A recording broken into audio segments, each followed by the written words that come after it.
The narrative begins with a man called Ida quietly napping off on his living room couch, immersed in a dream in which he faced a ferocious dragon, when he is startled by someone calling his name. Chiwa Harusaki, his boyhood best friend, was by his side when he fell off the sofa. Chiwa raced in to check on Ada, astounded by the tremendous noise from his residence, and told him that everything was fine. As the evening approached, she immediately turned her focus to dinner plans. Ada's kitchen supplies were nearly depleted, but Chiwa insisted on accompanying him to the market. Ada reluctantly agreed to her insistent demands, recognizing he had no choice. Chiwa remarked at the market on how Ada had changed recently. She advised him to take a vacation from studying because he had already received the top scores in their most recent tests. Ada, on the other hand, indicated that academic accomplishment is not his ultimate ambition. Ada continued to study over their meal, prompting Chiwa to wonder if there were easier colleges to get into. But, despite the hefty costs of medical school, Ada refused to accept mediocrity, and he didn't want to burden his aunt, Seiko. Ada scrubbed the dishes after supper as Chiwa browsed through a magazine.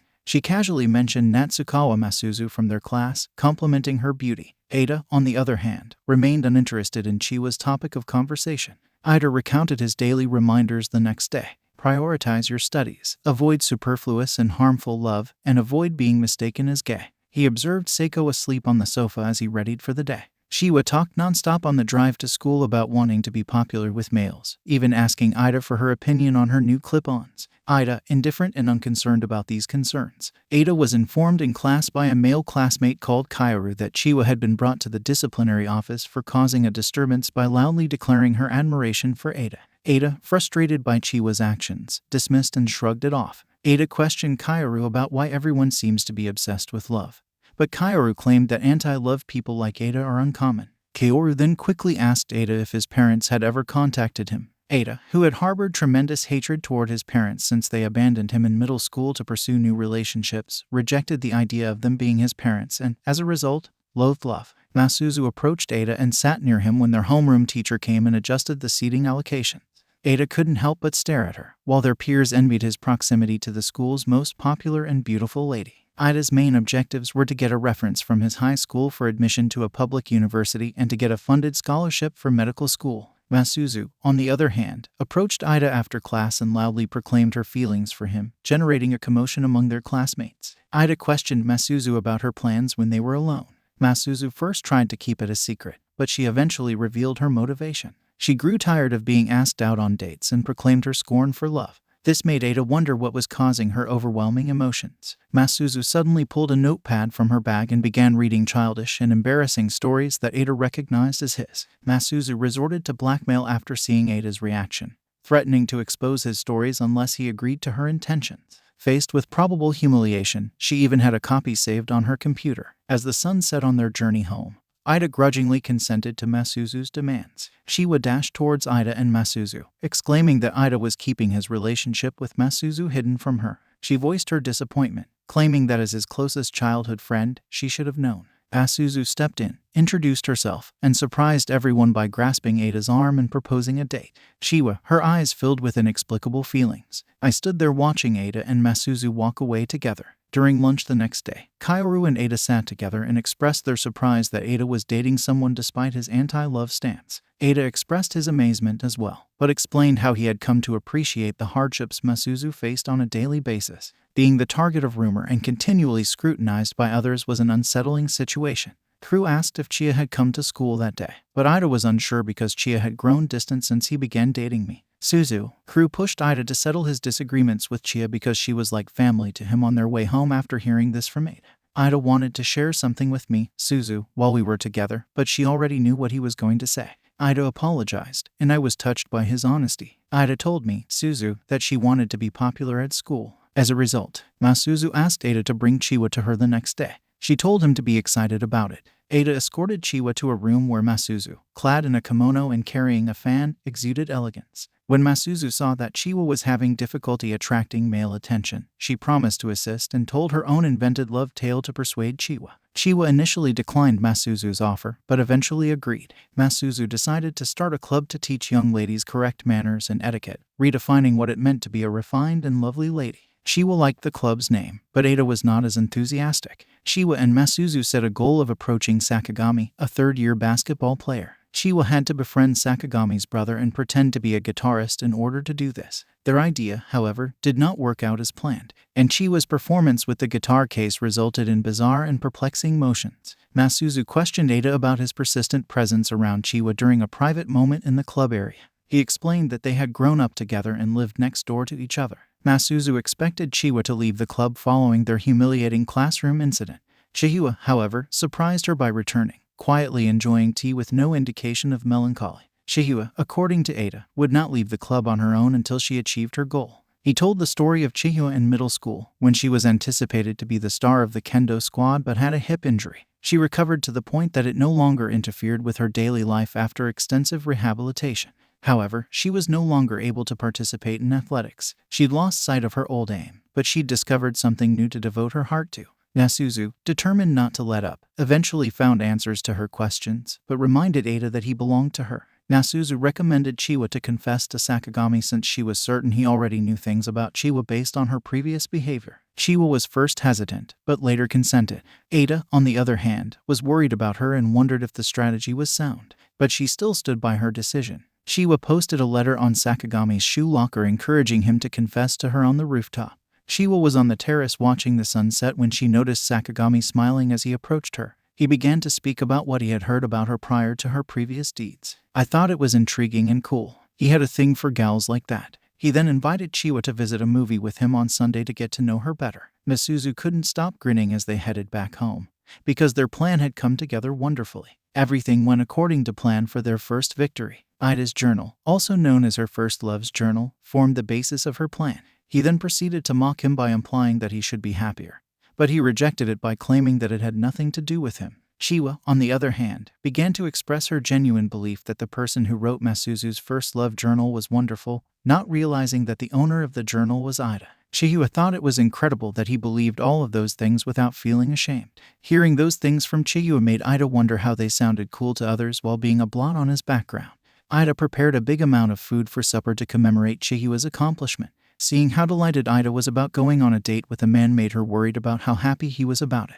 When Ida caught sight of Chihiwa, he was surprised by her actions and questioned why she was upset after working so hard for him. Chihiwa sobbed and called Ada a jerk, wishing she hadn't known him at all. He raced out of his house, tears streaming down her cheeks. All of this was done to make Ada angry about her dating other men. She felt more for him and wanted him to see her as a mature woman, not a younger sister. When Chihiwa returned from the hospital following the accident, a flashback from Ada and Chihiwa's history was presented. She raced to his house to check on him, despite the fact that she was still recovering from the accident.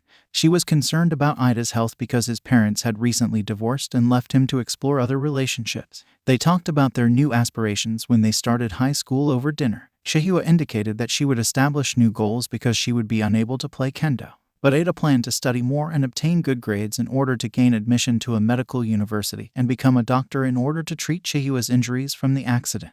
Chihiwa fell into tears merely hearing her say those things. She had no idea he was thinking such thoughts. Chihiwa arrived at the arranged location sooner than Sakagami the next Sunday. Ada, on the other hand, thought that something was strange with their date, so he came to keep an eye on Chihiwa. He didn't want anything to go wrong with his close pal. Masuzu soon arrived to witness Chihiwa's first date.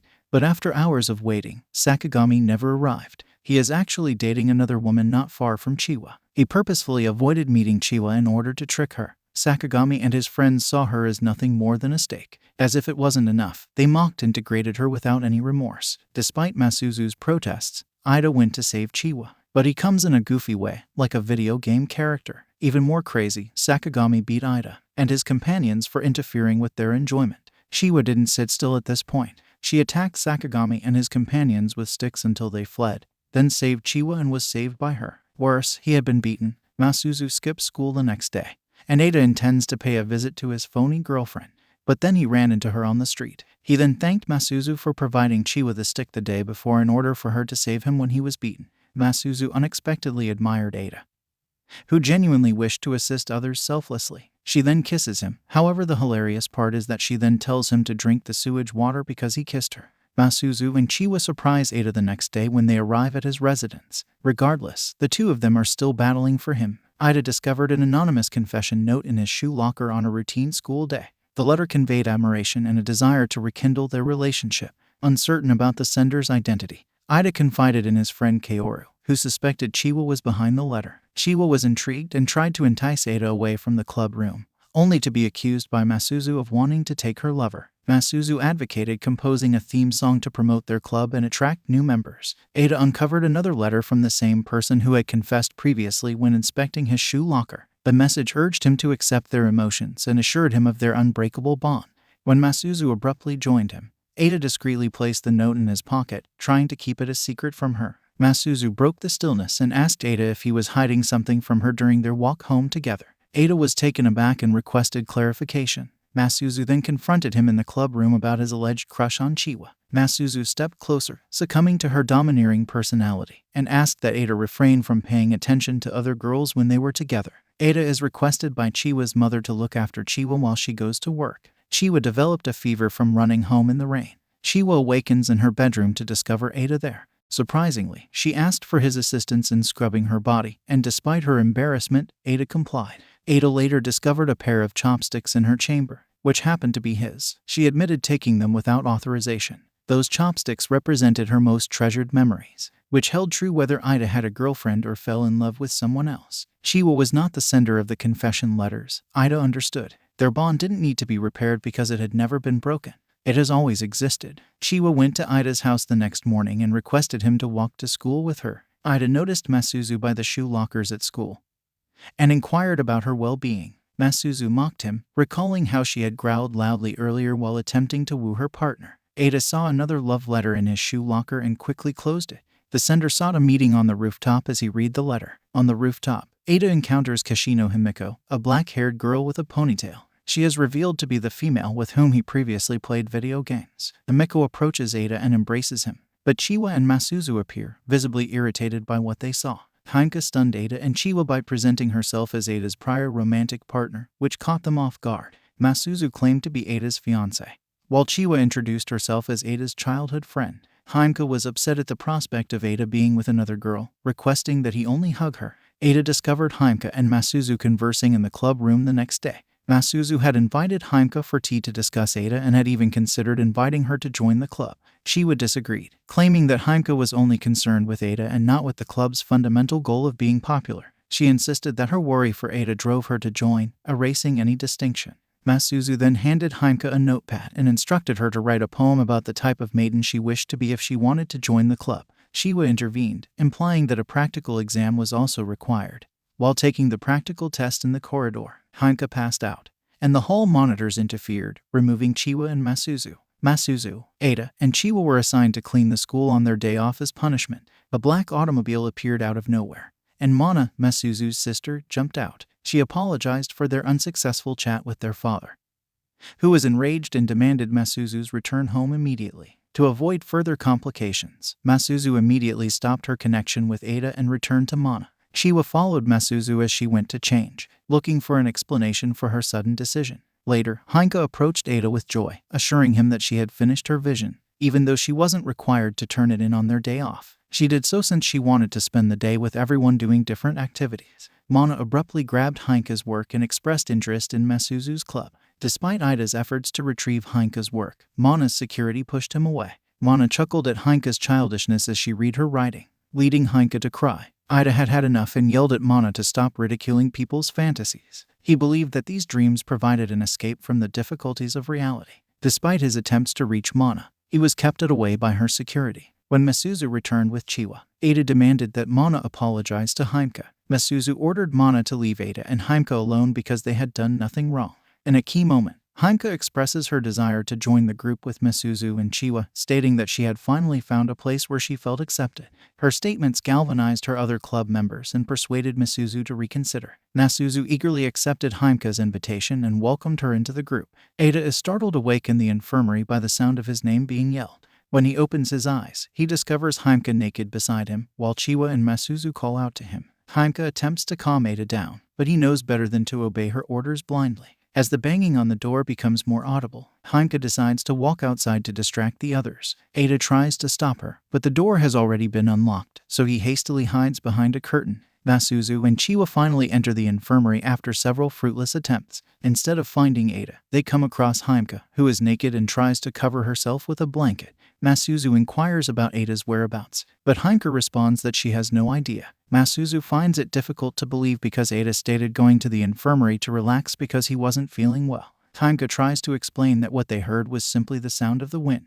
Masuzu, on the other hand, is doubtful and wonders why Heinke is naked. Heinke admits that she had the opportunity to be personal with her ex-boyfriend, confirming to Masuzu that Ada is truly present. She approaches the curtain to check. The following day, a member of the disciplinary committee appeared. Fayumi requests that Masuzu dissolve her club. Masuzu opposed the disbandment since the disciplinary body had not issued a clear order. Summer break begins, and Ada enrolls in a cram school for pupils who are interested. However, he was placed in the same class as AI. This naturally makes AI very happy, and she begins to approach him. Her efforts, however, were futile due to her tsundere temperament. Masuzu forces Ada to come somewhere as soon as possible after the cram school. He arrived as quickly as lightning because he was still frightened she would share his shame if he didn't. Masuzu discloses her plan to him when they meet. She wants to use AI to keep the club she founded from being abolished. This allows their actions to continue. AI approaches Ada again at the tutoring location, despite the fact that she is still oblivious of her bashful character. She was overjoyed when he complimented her cooking. On that particular day, she returned home with a smile on her face. Masuzu and Ada sat together on a sunny day, drinking their beverages and talking about I's romantic status. Ada confirmed A's identity. I had a partner, but Masuzu was dissatisfied and insisted on seeing I's business partner. Ida encouraged Masuzu to trust him for once, underlining that continually doubting AI would result in no resolution. Masuzu apologized, blaming her lack of trust on her previous life as a pretender, which made it difficult for her to believe others. Ida reminded Masuzu that her inability to trust did not imply that she could not believe in anything. The following day, Karu and Ida was asked to see the Han River fireworks display, but he rejected, preferring to study in the prep school's study hall. Ida asked if she would be viewing the fireworks with her partner, and he said no. Caught off surprise, made excuses about having a date the next day because her partner would be in Tokyo during the fireworks. Karu, sensing the situation, offered them tickets to attend the film ORESHURA fight, and they all agreed to go together. Masuzu created a scheme to discover I's weakness during dinner with the club members. Masuzu was convinced that if they couldn't locate I's weakness, they should instill one in her by forcing her to cheat on her boyfriend.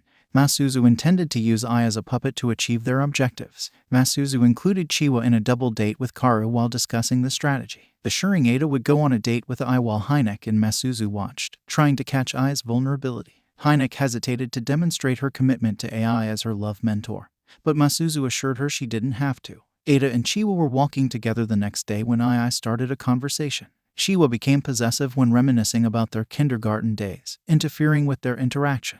Despite their best efforts, the deadline passed without them carrying out their commitment.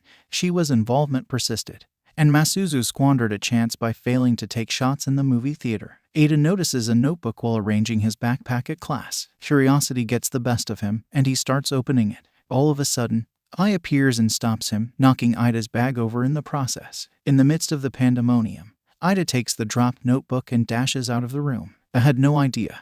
She borrowed Ida's bag instead of her own, which included embarrassing written works she was too embarrassed to reveal, especially with Ida. Ai is embarrassed. Ida is reading her notebook as she rushes back into the room. Ai's spirits drop as she rushes toward him, overcome with shame. Ada, though, is taken aback by her reaction and departs the room. They end up rushing around, tripping and falling. Ada examines Ai and discovers her sobbing uncontrollably. She is heartbroken because Ada discovered all of her delusory poems in the notepad. Ida tries to reassure her by promising her that he would not mock the fantasies of others. He even discloses his embarrassing daydreams to make her feel better. Surprisingly, this act lifts her spirits. After he hands the crumpled notebook to Ida, feeling guilty for grasping it too tightly. He offers to pay for a new one, but it declines. Ai rejects, instead demanding his company. Ida is waiting for her, his face hidden by a hat, expecting they're heading to the hot river. Ai, on the other hand, brings him to a remote location that both of them feel disturbingly familiar. Fireflies begin to emerge as darkness falls over the area. Ida suddenly recalls a large cedar tree up the hill, where they can see a spectacular fireworks display. Ai recounts discovering the location owing of Ida, using the childhood moniker Takun. Ida's mind is filled with memories of their time as kindergarten best friends, and he finally remembers Ai. She recognized him when she transferred to high school but never had the opportunity to reintroduce herself because of his strong friendship with Chiwa. Ai unexpectedly delivers Ada a piece of paper, a marriage registration form they completed as children 10 years ago. Ada had agreed to put his mark on it, but he is hesitant, overwhelmed by the suddenness of the circumstance and Ai's admission that she has a boyfriend. Ai, on the other hand, Ida is surprised when she locks eyes with him and discloses that her relationship status was a deception. Ai informs them that their club's operations may restart. She had requested that the club closure order be revoked, realizing that classifying the club as dangerous had been a mistake. Ai believes that all they need is a leader to guide them in better understanding love, and she volunteers for the task. Shiwa is vehemently opposed to the concept, yet she has no choice but to embrace it. Shiwa and Ai have a poor relationship in the club room and are often arguing. Haimka begs Shiwa to stop yelling at Ai, believing that Ai can help them gain popularity. Masuzu concurs, pointing out that Ai's wealthy and gorgeous boyfriend would make an outstanding coach. This surprises Ai, forcing her to lie about being in a relationship in order to elicit a reaction. Masuzu encourages Ada to act as if she is asking Ai out. Ai blushes and pretends to be uninterested, relishing the prospect of acting it out with Ada. However, when Ada abandons her quest after being rejected, Ai becomes upset and warns Ada not to hide his emotions if something similar happens again. Masuzu notices the problem and urges Ada to use some of his 100% pure fantastic from concentrate pickup lines. Ada reluctantly agrees under Masuzu's intimidation. Ai appears to be attracted by his weird behavior and pickup lines, even hugging him and stating they are already in a relationship and want to marry after graduation. The other club members have a negative reaction, and Ai is encouraged. I should calm down and behave correctly. Ai quickly returns to reality, stating that she was merely pretending to be seduced, but the others are skeptical. Masuzu inquires of Ai to repeat it, and he agrees. Chihiwa intervenes by pulling them apart, causing Ada to tumble on the floor, and seems irritated by the show. Chihiwa is warned about her harmful actions. Chihiwa, on the other hand, defends herself, saying that Ai, as Ada's childhood friend, should get permission. In an unexpected twist, Ai admits that she, too, is Ada's childhood buddy, having known him since kindergarten. This news breaks Chihiwa's heart. Chihiwa and Ada are discussing their club's summer trip when Chihiwa becomes ill and needs to use the restroom. Ada follows her and inquires as to what is wrong. Chihiwa dismisses it at first, but Ada sees right through her and consoles her. He comforts her by explaining that it is the length of their connection that matters, not who knew him first. Later, Ada requests permission from Masuzu to accompany Chihiwa to the swimwear store. Surprisingly, Masuzu agrees, admitting that Ada's childhood pals retain a particular place in his heart that she cannot match. Ada and Chihiwa meet the next day, and Masuzu abruptly joins them, causing Chihiwa and Masuzu to argue. Both Haimka and Ai from a distance observe the debate. Ada is led into a dressing room by Haimka, while Ai takes him out of the store to watch her try on bridal gowns. To be fair, they decide that Ada will spend equal time with each of them. The strategy succeeds, and they continue shopping. Ada notices Masuzu's stillness on the walk home and inquires about it. She admits that she feels left out because she doesn't remember him like the others do. Ida reassures her and promises to make new memories with her from then on. They notice Ida's aunt, Seiko, approaching them as the sun begins to drop on their trek home. She greets them and they return the greeting.